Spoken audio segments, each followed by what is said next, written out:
ये मुख्यमंत्री के प्रधान सचिव को यह अधिकार नहीं है कि वो आपको आरक्षण दे, ना ही प्रधानमंत्री के पीएमओ को यह अधिकार है कि आपको आरक्षण दे। आरक्षण कौन दे सकता है? जातियों का वर्गीकरण कौन करता है? एक ही है, लोकसभा, राज्यसभा, यानी बिल सांसद पास करेगा, राष्ट्रपति साइन करेंगे तो आरक्षण मिलेगा। अब यहाँ सवाल उठता है कि भाई पान को आरक्षण है, क्यों? कैसे मिलेगा आरक्षण? जब नफा नुकसान देखने की कोशिश करेगा, नरेंद्र मोदी डिसीजन लेंगे या नीतीश जी डिसीजन लेंगे कि ताकि तत्वा को आरक्षण देंगे, तो फिर हमें क्या मिलेगा? पॉलिटिक्स ये बेसिकली ये राजनीतिक डिसीजन है। न्यायालय देता तो ये न्यायिक डिसीजन होता। अगर प्रधान सचिव दे सकते थे तो ये एग्जीक्यूटिव ऑर्डर हो सकता था। मुख्यमंत्री कहते भाई निकाल दो चिट्ठी, तो हो जाता। लेकिन ये पॉलिटिक्स होना है, राजनीतिक डिसीजन है। तो जो राजनीतिक डिसीजन के जो लेने वाले हैं, जो सत्ता में पार्टी है वही रहे, या जो विपक्ष में कभी सत्ता में आएगा तू देगा, क्यों देगा? That is the big question. कि राजनीतिक पार्टी जब आपको डिसीजन देगा कि ताकि तत्वा को पान है तो अपना नुकसान देगा नहीं। अब हम कह रहे हैं, अब वो देखिए कि भाई कि अगर हम इसको देते हैं हमको क्या लाभ मिलेगा। नीतीश कुमार देखेंगे कि हमें सीएम बनना है, अगर हम इसको देते हैं तो कितना वोट हमको मिलेगा, कितना एमएलए हमको बन सकता है। नीतीश कुमार सोचेंगे, मुख्यमंत्री प्रधानमंत्री सोचेंगे हमारा कितना एमपी इसके वोट से हमें बन सकता है, क्या परसेंट वोट का हमें फायदा होगा और ये कितना परसेंट स्विंग करेगा, ये दो चीज दिखेगा ना। और यही हमारी ताकत है। पॉलिटिकल डिसीजन पॉलिटिकल बार्गेनिंग से होता है। ये पॉलिटिकल बार्गेनिंग कहां से होता है? कि आपके पास वोट का चोट का ताकत कितना, यही है तरीका। हमारा आरक्षण छीन गया, कौन छीना, कैसे छीना, छोड़ दीजिए, वापस कैसे आएगा उसकी बात है। अब हम कहते हैं कि अगर हमारी बात होगी नरेंद्र मोदी से, अब कहेगा कि आदित्य गुप्ता ये बताओ तुम कि हम तुमको आरक्षण देते हैं, तुम हमको वापस क्या देंगे? वो बोले, हम बोले हमारे पास 80 लाख वोट है। बोला ठीक है, 80 लाख वोट मान लिया। ये जो 80 लाख वोट है, ये जब हम नाथनगर में वोटिंग होता है, वहां कितना वोट है? 6000। ठीक है, अरे निकालो रे बात, बूथ नंबर 6000 सीधा लैपटॉप पे डालेगा, नाथनगर साहब ये इसमें से 150 वोट लोजपा को दिया है, 1500 वोट कांग्रेस को दिया है, 1000 वोट जदयू को दिया है, 2000 वोट भाजपा का है आगे। तो तुम्हारा वोट का तो तुम लोग मालिक नहीं हो, इसका मतलब काहे देंगे? मुझे तो ऐसे 2000 वोट भाजपा से मिलवे करेगा, काहे देंगे तुमको? बोलेगा ना जी। हमारा जो वोटिंग पैटर्न है वो तो कहीं नहीं है, वोटिंग कैपेसिटी कहीं नहीं है। यानी सीधा सा मतलब है कि मिस्टर आईपी गुप्ता, चंपानगर का जो वोट है वो तुम्हारा वोट नहीं है, वो राजद का है, वो जदयू का है, वो लोजपा का है, वो कांग्रेस का, हमारा है। 500 कम दोगे, 1500 तो मिलेगा। इसी तरह पूरे भारत का नक्शा है कि ना हमारे पास वोटिंग कैपेसिटी है और न ही वोटिंग पैटर्न है। और ये दो चीजों की वजह से हम कहीं नहीं है, हमारी कोई पॉलिटिकल कैपेसिटी नहीं है। यही है ना। अब हम कह रहे हैं कि 80 लाख हैं, और मैं जानता हूं कि 150 विधानसभा है। भाई छोड़ दो, चाहे छोड़ दीजिए, ले जाइए, ले जाइए, छोड़ दीजिए, चाय पी लीजिए, छोड़ दो भाई ले जाओ, इसके लिए पीने की नहीं है।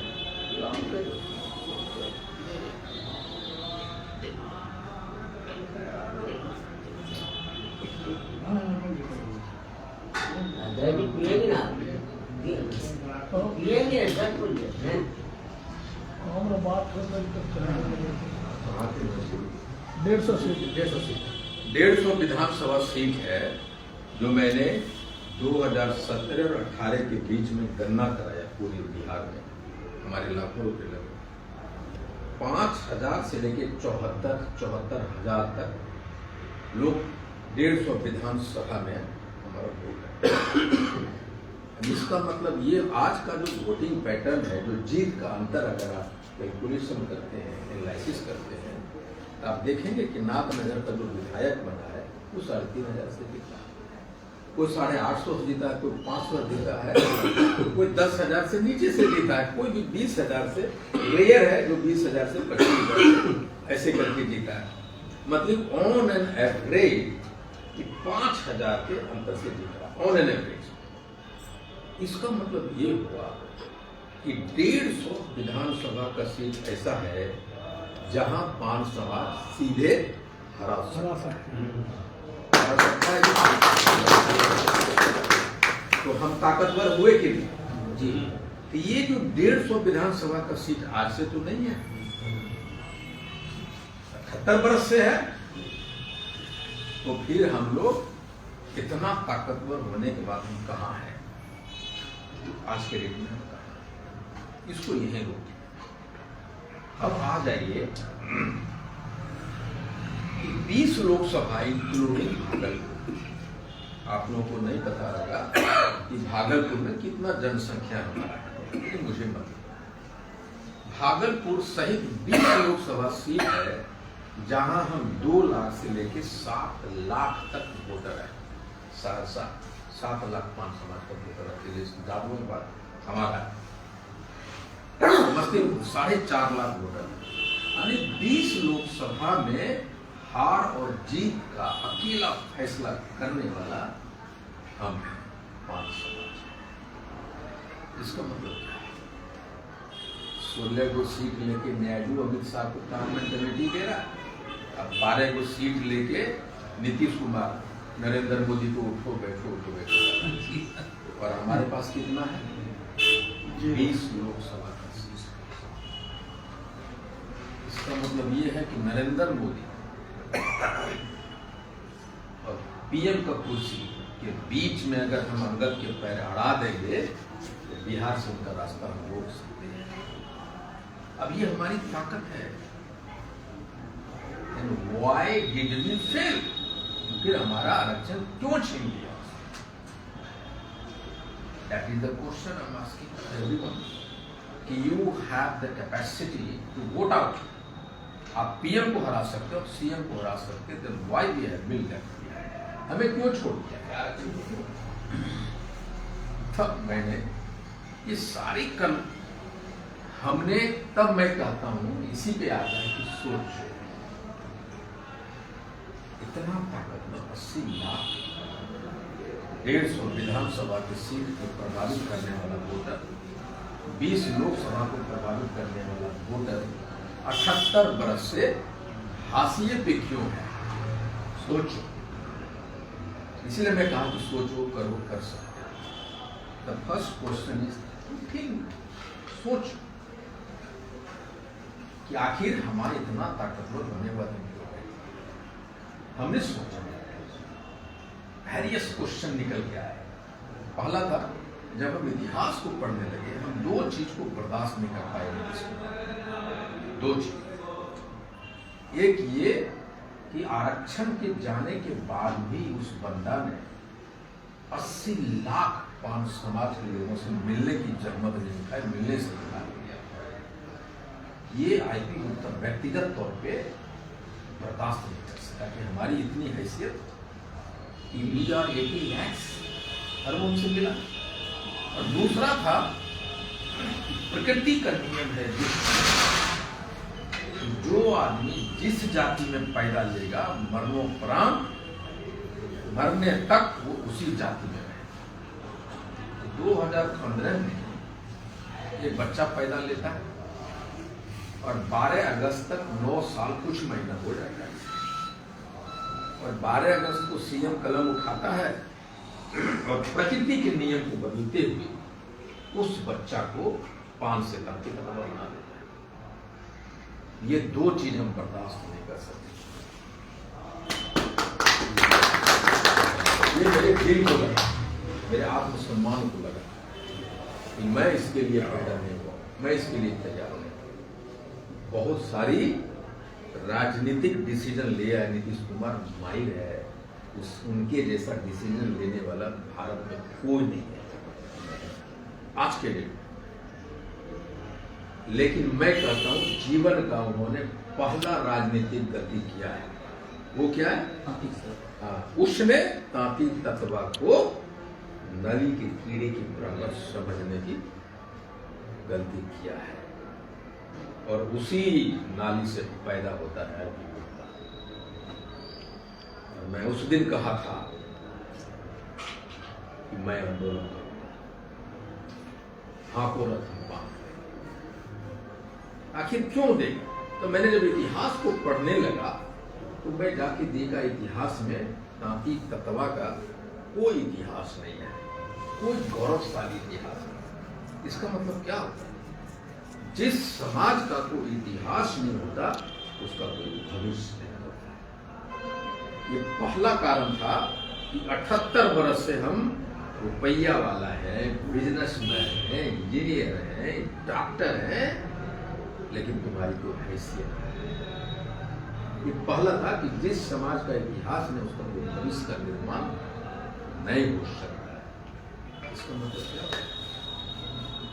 फिर और मैं पढ़ा, मैं देखने लगा पीछे, मैंने देखा कि तांती तत्वा पान समाज के पास कोई महाराणा प्रताप नहीं है, कोई कांसीराम नहीं है, कोई लालू यादव नहीं, कोई रामविलास नहीं, कोई नीतीश कुमार नहीं, कोई चंद्रशेखर नहीं, कोई शरद यादव नहीं। इसका मतलब क्या है? इसका मतलब ये होता है जिस समाज का कोई चेहरा नहीं है ना, उसका कोई पहचान नहीं है। 80 लाख, कोई इतिहास नहीं, कोई भविष्य नहीं। 80 लाख, कोई चेहरा नहीं, कोई पहचान नहीं। ये महज 2 कारण रहे हैं जिसकी वजह से 72 बरस क्या 1000 बरस तक भी हम जहां हैं वहीं रहेंगे।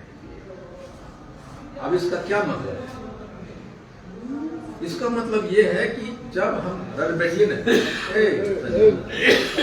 ये सारी चीजें मुझे बिल्कुल पसंद नहीं है। हम खाने के लिए थोड़े आते हैं आपके यार, आप लोग खाना नहीं खाते हैं क्या? उसको रखवा नहीं, क्यों मतलब नहीं खाते हैं क्या? वो मंगाया हुआ था ना। अरे भाई क्यों, ये क्यों फॉर्मेलिटी करते हैं भाई? अच्छा, हम यहाँ बात करने के लिए, आपके नाश्ता करने के लिए आए हैं। आप रात में खाना मत दीजिए, बात कीजिए हमसे। ये नस्ल बदलाव की प्रक्रिया है, नस्ल बदलने की प्रक्रिया। अब है कि हमारे पास अब ये 2 वजह है। तो फिर मैंने पढ़ा भाई इतिहास कैसे लिखा जाए कि भविष्य का निर्माण क्या किया जाए कि चेहरे का निर्माण हो, तो पहचान हो। फिर मैंने पढ़ना चाहा इतिहास किसका बना? जो लड़ा है। चेहरा का निर्माण किसका हुआ? जो लड़ा है। कांसीराम का निर्माण कैसे हुआ? वो लड़ा चमारों के लिए। लालू यादव का निर्माण कैसे हुआ? वो लड़ा जागरण के लिए। महाराणा, बहुत राजपूत हुए, महाराणा प्रताप हीरो कैसे बना? वो लड़ा। लड़ना होगा, हमें लड़ना होगा। कैसे लड़ेंगे? कौन सा तरीका है लड़ने का? क्या हम राइफल खरीदें? हम तलवार निकालें? कैसे लड़ेंगे? फिर मैंने देखा लड़ने का एक ही तरीका होता है कि हम आंदोलन करें। जयप्रकाश नारायण जी ने आंदोलन किया, कांग्रेस की सत्ता को उखाड़ फेंका। उसमें सैकड़ों नेता पैदा हुए, शरद यादव, फलना चिलना है, उपजे। अन्ना आंदोलन किया, केजरीवाल का टीम पैदा हुआ, मुख्यमंत्री, बड़ा कानून बनता है। कांग्रेस की सत्ता को निर्माण हुआ, उसका भविष्य आपका, इतिहास रचा आप बना, उसका भविष्य बन गया। इसका मतलब क्या है कि जब हम आंखों रथ हम बांध अपने चरम पर पहुंचेगा, आखिरी पड़ाव पे पहुंचेंगे, तो भागलपुर में, दरभंगा में, कहां नेताओं का फौज खड़ी होगी। आईपी गुप्ता का चेहरा का निर्माण होगा देश में। भागलपुर में जब 50,000 की भीड़ लगेगी तो पता चलेगा भाई भीड़ किसने जुटाया है भागलपुर। ठीक है, आईपी गुप्ता नेतृत्व किया, भीड़ जुटाने वाले कौन है उसके सेनापति पता चलेगा, ज्ञानू है पता चलेगा, ये है मुकेश है पता चलेगा ना। अब इसका मतलब ये हुआ कि उसके दिमाग में हो गया कि ये 5 लोग हैं जो पूरे 5 समाज को कंट्रोल कर सकता है, यानी ये एक ताकत दिया 5 लोगों को और देश लेवल पे प्राइम मिनिस्टर से बात करने की क्षमता आईपी गुप्ता नेता पैदा होगा। अब मैं आता हूं पुरानी बात कि आखिर क्या मतलब है इसका, कैसे एहसास हो कि हमारा उसका वोट है। तो हम तो देख लिया चंपानगर के निकाल के कि तुम्हारा वोट तुम्हारा नहीं है, तुम खाली वोट दो, मालिक तुम नहीं हो। तो आखिर जब हम नीतीश के साथ बैठे, मोदी के साथ बैठे, कैसे बार्गेनिंग कर सकते कि हम कैसे दिखा सकते हैं हम लोग 80 लाख हैं, कैसे कर सकते हैं कि 150 विधानसभा पे हम परफेक्ट डाल दें, कैसे कर सकते हैं 20 लाख लोकसभा का बिल कैसे बनता है, आखिर बिल कैसे आता है संसद में, पहले इसको समझिए। संसद में बिल लाने के बहुत सारे फैक्टर होते हैं। एक घोषणा पत्र होता है जिसमें कहता है कि जब मैं प्रधानमंत्री बन जाऊंगा, फिर सत्ता में आऊंगा तो मैं राम मंदिर बनाऊंगा, 300 धारा करूंगा, ये करूंगा, वो करूंगा, फूड वाला बिल लाऊंगा। एक तो ये होता है घोषणा पत्र। दूसरा होता है कि विपक्ष किसी मुद्दा को उठाता है, अगर विपक्ष ताकतवर है तो वो किसी मुद्दा को उठाता है, इसके लिए कानून बनना चाहिए।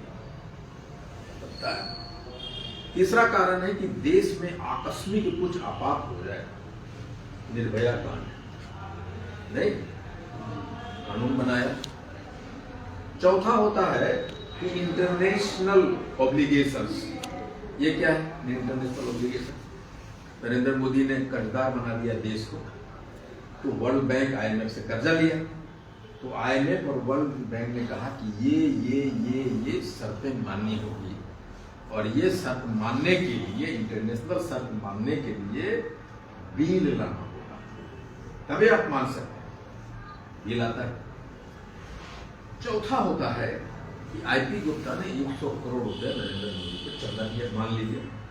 अब मैं कह रहा हूं कि भाई मैंने 100 करोड़ रुपए चंदा दिया है, मुझे ये संपत्ति मुझे दो, तो है कैसे आईपी गुप्ता तो उस लायक नहीं है, ये कानून है।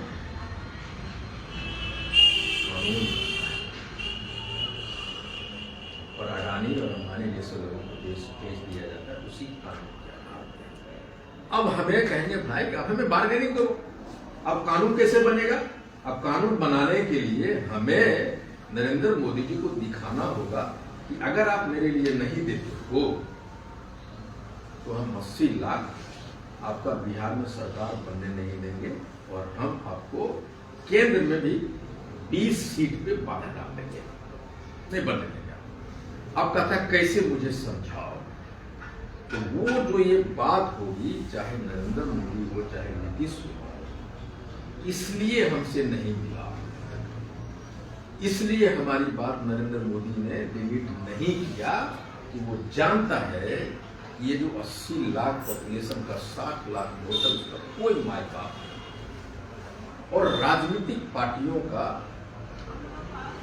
एक बड़ा फंडा है कि जिस पे आप अधिकार है, उसको लगता है कि ये वोटर उसका बना रहे, एकदम सिंपल चाणक्य का फंडा है कि उसको गुलाम बना के रखो, मानसिक रूप से गुलाम और आर्थिक रूप से कमजोर बना के रखो, ये उसका फंडा है। अब जब हम आरक्षण हमको मिल जाएगा, आपका बेटा डीएम एसपी बनेगा, एसडीएम बनेगा, रेलवे में जाएंगे, आप प्रशासनिक तौर पे मजबूत होंगे, आपके ढेर सारी स्कीम्स हैं हैंडलूम में, वहां पर आपको सुरक्षा मिलेगी, सब्सिडी मिलेगा और आप सोशली प्रोटेक्टेड हो जाएंगे, आपको कोई मार नहीं सकता है, तो गाली नहीं दे सकता। और उसके बाद रिजर्व सीट पे आप एमपी एमएलए मंत्री बन सकते हैं। इसका मतलब क्या? कि एक आरक्षण से आपका आर्थिक, मानसिक, सामाजिक, राजनीतिक और प्रशासनिक रूप से आप मजबूत होने लग जाते हैं। उसका छोटा सा उदाहरण है, 9 साल में 65,000 नौकरियां लगी थी हमारे शहर में। अगर ये 6 महीना और जाता तो 45,000 नौकरी और लग जाती हमारी। इसमें 1,10,000 1,10,000 का मतलब हुआ कि 1 लाख फैमिली मान लीजिए मिनिमम 1 लाख फैमिली। एक फैमिली में कितना मेंबर? 5 लाख 5,000 5 मेंबर तो 5 लाख। उस लड़के का कहीं शादी होगा उसमें 5 फैमिली यानी 10 लाख लोग एम्पावर होते हैं। 10 लाख मजबूत। तो ये जो बदलाव होगा तो आप बौद्धिक रूप से मजबूत हो जाएंगे। जब बौद्धिक रूप से मजबूत हो जाएंगे तब अपने अधिकार को समझने लगेंगे, लड़ने लगेंगे। That's what they don't want. वो नहीं चाहता इस बात में। वो जानता है कि इसका वोट पे इसका अधिकार नहीं है, तो फिर कैसे होगा? तब हमने कहा कि अगर हम 80 लाख हैं, ये उसको दिखाना पड़ेगा। हम अपने वोट के खुद मालिक हैं, उसको दिखाना पड़ेगा। जैसे संजय यादव, तेजस्वी, नित्यानंद राय हमसे कहते भाई आपका कहाँ है? आपका जनसंख्या ही नहीं है, आप तितर बितर हैं। हमसे व्यक्तिगत तौर पे कहा है, आप कैसे दिखाएंगे कि हम 80 लाख हैं? तब हमने कहा आंदोलन में। अभी तक 6 आंदोलन मैंने किया है। 6 आंदोलन में 2,10,000 लोग अभी तक आया। 6 में पूरा भीड़ मिला के 2,10,000। अब 2,10,000 का मतलब क्या है? मान लीजिए 40,000 मुजफ्फरपुर में आया, तो 40,000 आया। एक गांव में अगर 100 आदमी है तो वहां को मैक्सिमम 10 आदमी मान के चलिए, मैक्सिमम मान के चलिए। ऑन एन एवरेज हो सकता है कि 50 आदमी आ गया, लेकिन जितने भी आदमी आए हम मान के चलते हैं 10% नहीं। जब 40,000 लोग आया है, इसका मतलब है कि मुजफ्फरपुर में 4 लाख पॉपुलेशन है। हो सकता है 6 लाख हो, लेकिन हम मिनिमम मान के चल रहे हैं 40 लाख, 4 लाख लोग हैं। और अगर हम 2 लाख 10,000 छोड़िए तो वही लाख। अगर 2 लाख 6 रैली में कर दिए, इसका मतलब हमारे पास 20 लाख पॉपुलेशन है। ये तो दिखा दिया हमने। अभी तक मैंने 6 रैलियों में 20 लाख लोग आए। तो 20 लाख में मिनिमम अगर हमारे पास वोटर है 15 लाख है। अब ये तो मैंने दिखा दिया। उसी तरह अब अगर हम यहाँ 12 तारीख को कहते हैं, 12 तारीख को, अब उसको पता चल गया है कि ये जो 20 लाख है, जो 15 लाख वोटर है, उसमें नेता का निर्माण हो गया। अब ये जिसको आईपी ग्रुप का कह देगा, ये 15 लाख वोटर में 10 लाख वोटर पर प्रभाव डाल देगा वो। और हर एक जिला में, मैं मंच पे कह रहा हूँ कि सहरसा में ये हमारे हीरो है, सीतामढ़ी में ये हमारे हीरो है, मोतिहारी में ये 5 लड़का है जो भीड़ को जुटा है, ये हमारा हीरो है। अब जो वोटर्स का कोई मालिक नहीं था, वो जिला में मालिक होने लगा वोटर, वो स्टेक होल्डर है। यानी ये जो 6 जगह किए तो 6 पंचे 30 या 40 लोग पैदा हुए हैं, जो हमारे कहने पे जो समझा है। अब वो लग गया लोगों की 40, ये जो 10 लाख मिनिमम वोटर है उसका स्टेट कंट्रोलर हो गया है। ये 40 उधर, एक आदमी होता है 41 आदमी हो गया। और इसीलिए मुझे कॉल आने लगे, इसके किसी कॉल आए, बड़े बड़े पत्रकार को। एक बड़ा पत्रकार, अंग्रेजी का पत्रकार मुझे कॉल किया 10 दिन पहले रात में 9:30-10 बजे। उसने कॉल किया, इंट्रोड्यूस किया, mister Gupta, this is so and so calling from this speak, could you please elaborate कि how did you live पीके में है? वो पूछ रहा है कि गुप्ता जी आप मुझे बताने का कष्ट करेंगे कि आपने प्रशांत किशोर को इस आंदोलन से कैसे पीछे छोड़ दिया। मैंने उसे कहा कि do you believe that I have left him behind? आपको लगता है कि छोड़ में क्या है? उसने कहा कि you are talking the editor in chief of this paper, आप कैसे छोड़ दिए? वो और सत्ता वाला और विपक्ष वाले कौन आ रहा है बैठना चाहता। अभी हमने पूरी नहीं किया। अब है कि 10 लाख वोट मतलब उस जगह के जितने भी विधानसभा लोकसभा है उसमें सीधा इम्पैक्ट डालने वाले वोटर्स के मालिक तैयार हो, इन्फ्लुएंसर तैयार हो। अब आ जाइए आपका भागलपुर। यहां अगर 40,000 वोट भीड़ आता है, इसका मतलब है कि हम 4 लाख हमारा मिनिमम पॉपुलेशन है। 10,000 आएगा तो पता चलेगा कि 1 लाख आप हैं, और फिर आप भागलपुर जहां थे वहीं रहिएगा। हम कमजोर होंगे भागलपुर में। जब ये और इसका मतलब जब हम बढ़ते चले जाएंगे और 60 लाख जो मेरा टारगेट है, ये रेडियो से हाथोरथ अम्फान के रथ से हेलीकॉप्टर जो मैं चलाने जा रहा हूँ फरवरी में, उससे अगर हम 60 लाख पॉपुलेशन को मोबिलाइज कर दिए, 80 लाख को 60 लाख पॉपुलेशन को मोबिलाइज कर देते हैं, इसका मतलब है कि 40 लाख वोटर इंटैक्ट हो जाता है। 40 लाख वोटर जब इंटैक्ट होगा तो मिनिमम 2% वोट का स्विंग करता है। और नरेंद्र मोदी 2014 में प्रधानमंत्री बने 1% वोटर के स्विंग को बने, इस बार घट गया। तो ये जो भाजपा ये जो सरकार ने बनी, मात्र 37,000 या 50,000 कुछ वोट का स्विंग था, जिसमें बन गई है अपना सीएम बन। तो ये जो है ये तरीका है। अब मैं मान लीजिए कि हम 10 लाख वोटर, 10 लाख पॉपुलेशन गांधी मैदान अगर हम चले जाते हैं तो पूरे बिहार से 10 लाख जाना, इसका मतलब हुआ 40 लाख लोगों को, 40 लाख वोटर को इंपैक्ट कर देना पूरे भारत। जब 40 लाख वोटर को एक समाज एक तरफ जाता है तो पॉलिटिकल भाषा में इसको 40 लाख इंटू 2 कहते हैं, 80 लाख वोटर को इन्फ्लुएंस करने वाला है। अब एक समाज जब 80 लाख वोटर को इन्फ्लुएंस कर देगा तो नरेंद्र मोदी क्या, नीतीश जी क्या, उनकी पॉलिटिकल बैकग्राउंड हम लोग बिगाड़ देने की क्षमता रखेंगे और वो बुलाएगा और बैठेगा, कहो कब आरक्षण, ये कहना पड़ेगा। और इसीलिए हाथोरथ अम्फान है, हम दिखाने की कोशिश कर रहे हैं कि we are 80 lakhs, we are 60 lakhs voters and we have the authority to control our voters। हमने वोटिंग पैटर्न और वोटिंग कैपेसिटी को बढ़ा दिया है। अगर तुम नहीं आए तो ना तुम पीएम बन सकते हो ना तुम सीएम बन सकते हो। तो कैसे होगा, बाकी जगह कैसे होगा कि आपको करना क्या है?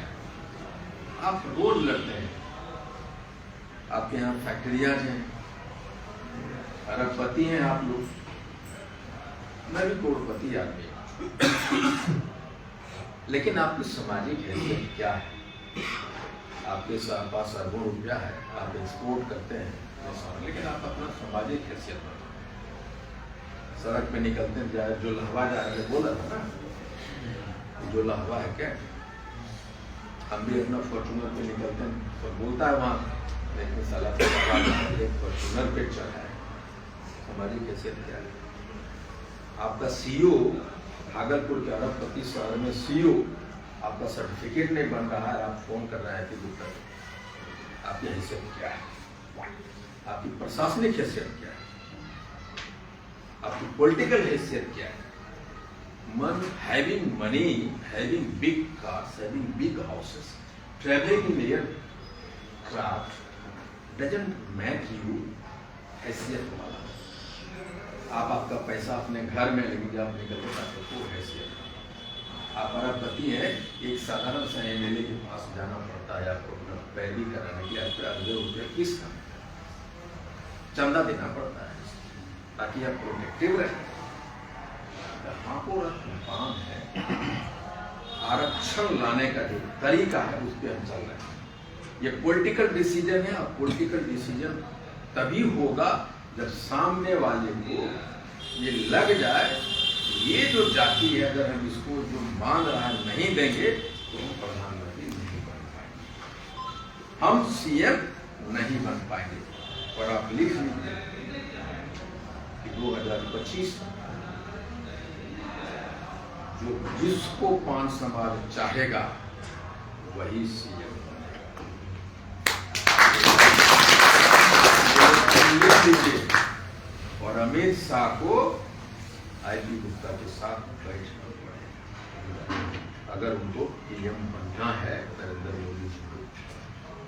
और जब हम बैठेंगे, एक सूत्री मांग है, एक सूत्री मांग है कि आप मेरा आरक्षण वापस करो। दूसरी मांग होगी आरक्षण आप दे दोगे फिर निकाल दोगे, इसलिए मुझे एमएलए बनाओ, एमपी बनाओ, ताकि तुम्हारे सामने में जब डिसीजन लो तो हम तुम्हारी कुर्सियां तोड़ सकें। इसलिए आरक्षण तो दो ही, उसको गार्ड करने के लिए हमको 10 एमएलए बनाओ, 5 एमपी बनाओ, तब बात। क्यों मानेगा आप तक? क्यों ये सब बात माने? ओनली रीजन इज 2 चीज, साबित करना है कि हम 80 लाख हैं, साबित करना है कि हम 60 लाख वोटर्स हैं। कैसे साबित करें? हमने 6 जगह साबित कर दिया है, अभी साबित करना है, भागलपुर अभी साबित करना है, जम्मू अभी साबित करना है, मुंगेर अभी साबित करना है, औरंगाबाद अभी साबित करना है, नालंदा, पूर्णिया और समस्तीपुर, 8 और हैं, और आखिरी है गांधी मैदान। ये 100 दिन में 2 दिन बीमार पड़ा मैं तब बिस्तर पे। आपके पास बहुत पैसा है लेकिन सबसे गरीब शहर है भारत। पैसे से कोई अमीर नहीं होता, बौद्धिक तौर पे बहुत कमजोर, सामाजिक तौर पे बहुत, and you have to prove कि ये जो लड़ाई हो रही है पूरा हिंदुस्तान का, आपका झंडा मजबूत हो तो तभी होगा जब वहां से देवड़ी में आप 50,000 60,000 लोग आ सकते हैं, वरना आपका पॉलिटिकल हैसियत वही हो, आपका सीईओ आपका सर्टिफिकेट नहीं बनेगा।